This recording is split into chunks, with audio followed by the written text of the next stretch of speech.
Today we're going to be making some pineapple zucchini bread.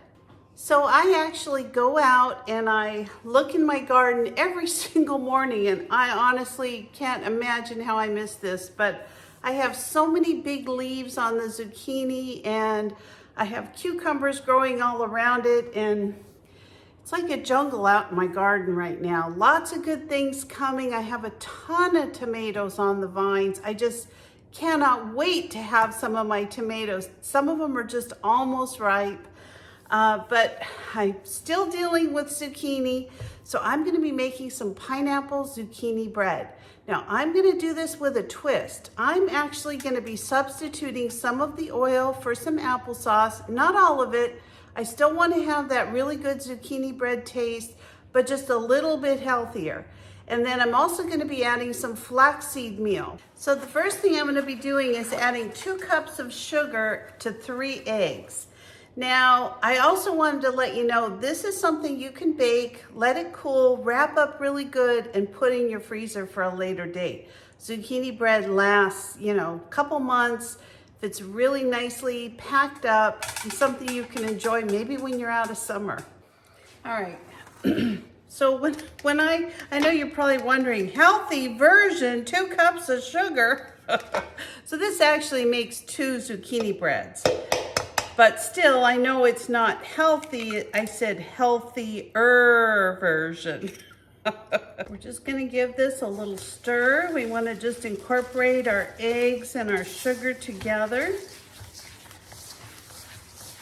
And if you wanna stir your eggs up ahead of time, go ahead, but you're gonna be stirring this throughout the process, so you're really not gonna need to do that.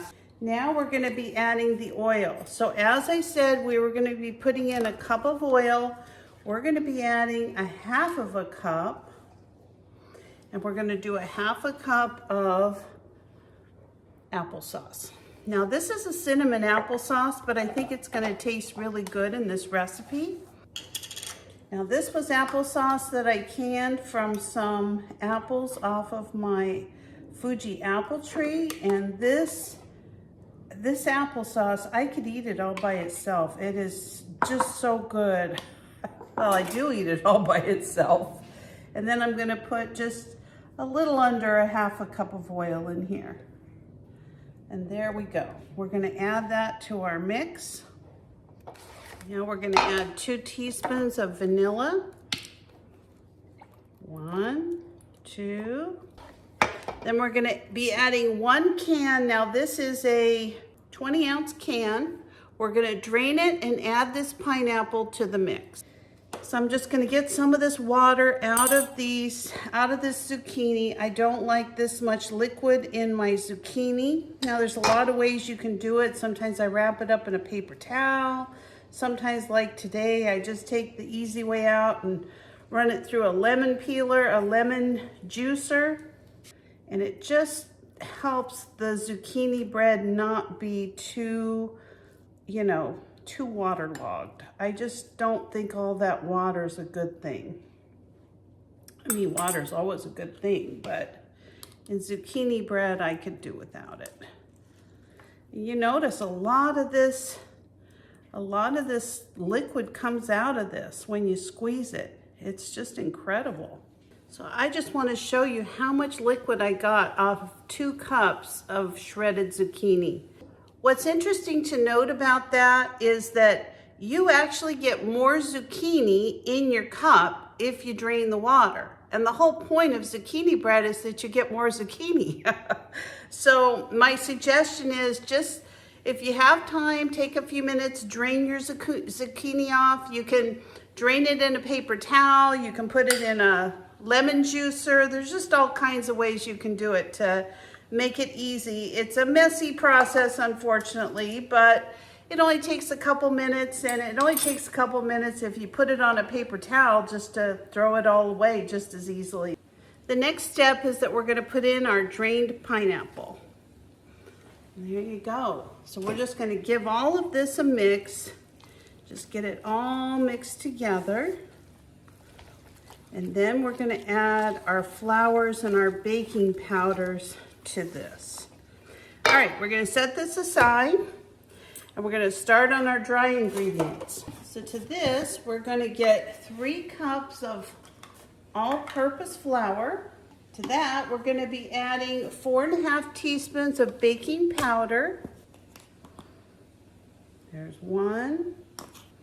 And we're also gonna be adding some baking soda. We're gonna put in 1/2 teaspoon of baking soda, and we're gonna be putting in some salt. I use pink Himalayan sea salt, 1 teaspoon of that. I'm just gonna mix this up a little bit. All right, so we're just gonna add our flour mixture to our wet ingredients. Now, some people might tell you that you don't need to, you really should use the younger zucchinis and this and that, but I've used these larger zucchinis for this for years. Like I said, the biggest problem is the seeds. So if you use a grater instead of running them through a food processor, the bigger seeds are gonna stay on the outside of it anyway. So it's gonna be just fine. And I like using the older, bigger zucchinis for stuff like this, and the tender young zucchinis for things like, for fried zucchini or zucchini on the grill or what have you. All right, so give it a good stir. You just want to make sure you get all the floury ingredients incorporated. All right, now we're going to pour it into our greased pans. So I poured my zucchini into my pans, and I'm going to be putting them into a preheated 350-degree oven, and I'll show you how they look as soon as they're done. Well, my zucchini bread is all done. It looks amazing, and my house smells like pineapple upside down cake. That's all I can compare it to. It smells so good in here. So let me show you how it came out. So as you can see, both of my zucchini breads, they rose all the way to the top of the pan. And I believe I've seen a lot of people make zucchini bread or pineapple zucchini bread, and it basically fills up like half the pan. And I think the problem is that they're not draining their zucchini. I think there's too much water in the recipe. So if you drain your zucchini, I think you'll have a much better chance of your zucchini bread coming out more like a cake or bread. So I'm gonna let these cool a couple minutes. I'm gonna take them out, and I'm gonna probably put a very small amount of icing on, and I'm talking about like a tablespoon for both of them. So I'll show you how they look in just a few minutes. So I know I should wait, but I'm not going to. I'm gonna cut a little piece of this for you. It's gonna be okay. There you go, beautiful zucchini bread. This is the most moist zucchini bread you're ever gonna try, and the reason is because it's got that crushed pineapple in it, which just makes it amazing. Oh my gosh. Oh, that is so good. If you've got extra zucchini, you saw how easy this is to make. Comes out delicious every time. You're gonna love it. Your family's gonna love it. So thank you for joining me today. If you are not a subscriber to my channel, please consider subscribing. Give me a like, a thumbs up, or ring the bell for future notifications, and I'll see you next time. Bye-bye.